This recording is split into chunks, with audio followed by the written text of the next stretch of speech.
of. They're consumers, they're not owners. We are a consumer society, and we train these kids to be consumers, adults as well. So I'll give you a simple example. I was trying to give an example to a young kid the other day, so I actually did the math on it. You have an iPhone? Yeah. Okay, have you always had an iPhone? Well, yeah, for the last decade or more, yeah. All right. So iPhone's been around for what, 18 years, 19 years? I went and did the numbers and found out what the cost was for every iPhone, added up. If you got an iPhone each time, somebody who's older than that, you spent $22,000 and some change at the retail price. If you bought the stock, I went and saw what the stock was on the same day the thing came out, and you bought the stock, same amount of money of the stock. Apple stock. Apple stock, $326,000 right now. Instead of out 22 grand, you have 326. If you're going to use an Apple phone, I'm not saying it's Apple specific, I'm not making a recommendation. Why would you not own the company, right? Because we don't teach people to think that way, and so now they think communism is going to be the answer. They don't understand what that really means. They have no clue. So you have to become an owner. That's what you have to do. Then the second piece is, when I interviewed all these people, I found 4 things with them. I found, number one, their focus, didn't matter if they were a macro trader or if they were a value trader, or it didn't matter what their style was. The 4 things that had in common, the core 4 was, number one, they all were focused on not losing money. Most people are trying to make money. And the reason is they know if you lose, you got a $100,000 investment and you lose 50%, how much do you have to grow your money to get your money back? And people will say 50%. No, you got to grow it 100%.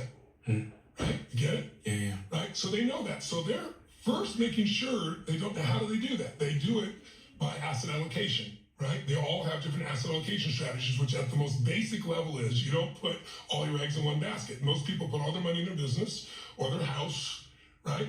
They know that is the kiss of death. And so they look at how to divide their assets where they have a certain amount in a more secure environment, meaning not a lot of upside, but it's kind of like the nest egg, and they have some that are more at risk. And there's different, and I learned what theirs are, and I taught those different ones. But the most valuable one, I know you know, because I read it in your book, and I was really impressed, asymmetrical risk reward. Their entire focus is not about taking risks, right? There are only a few people. You think you're a billionaire because you do giant risks.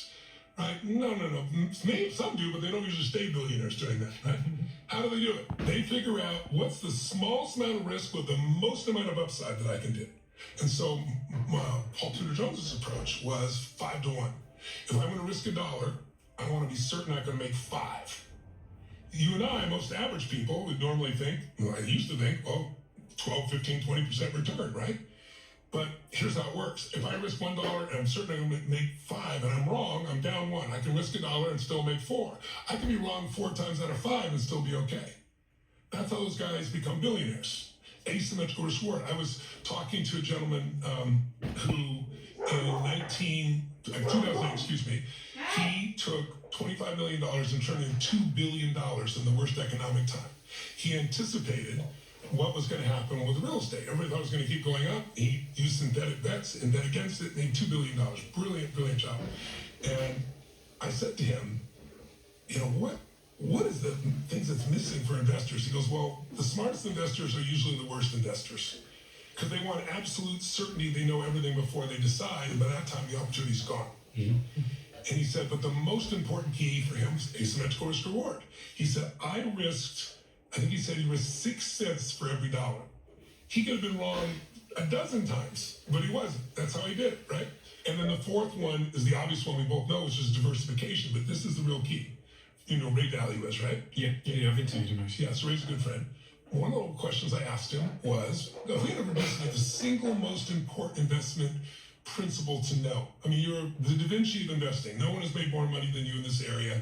And I said, what is it? Is there one? There's got to be one. He goes, Tony, there is. He goes, I spent almost 9 years refining this, and it's so simple. It's the holy grail of investing is to find 8 to 12 uncorrelated investments that you feel strongly about. If you find 8 to 12 of those, you reduce your risk 80% and keep your upside. In fact, you slightly enhance your upside.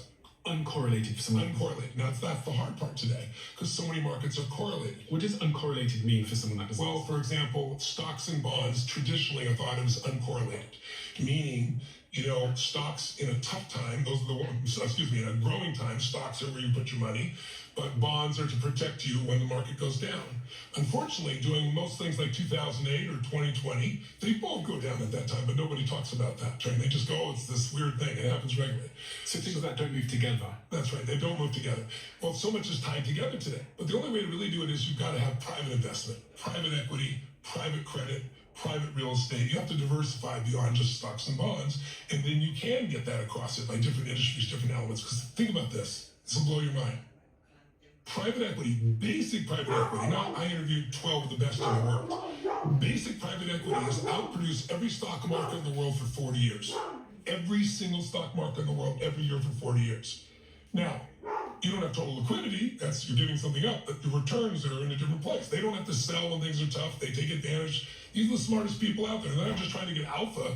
They're building value, right? They take a company, they put AI in it, they bring new people to it, and then they take it to the public, or in most cases, they sell it to private companies. There are fewer public companies than ever. So I looked it up, and it was fantastic to see. The average S&P for 39 years was 9%. Nice return. If you put $1 million down, you'd have $28 million, 39 years later, without doing anything. But if you put it in basic private equity has averaged 15.7%. Think about the difference of compounding that every single year. It's crazy. Now it's worth $328 million. That's the difference between the same investment in public versus private. So it's finding these pieces. But when you do 8 to 12 uncorrelated investments or more, reduce your risk by 80%. That's how you get higher returns, and at the same time, because most people are behind. You didn't come from a financial background. No, I have no financial background. You didn't study finance in university. No. So where did you learn all this stuff about finance? I'm going to the very best on earth.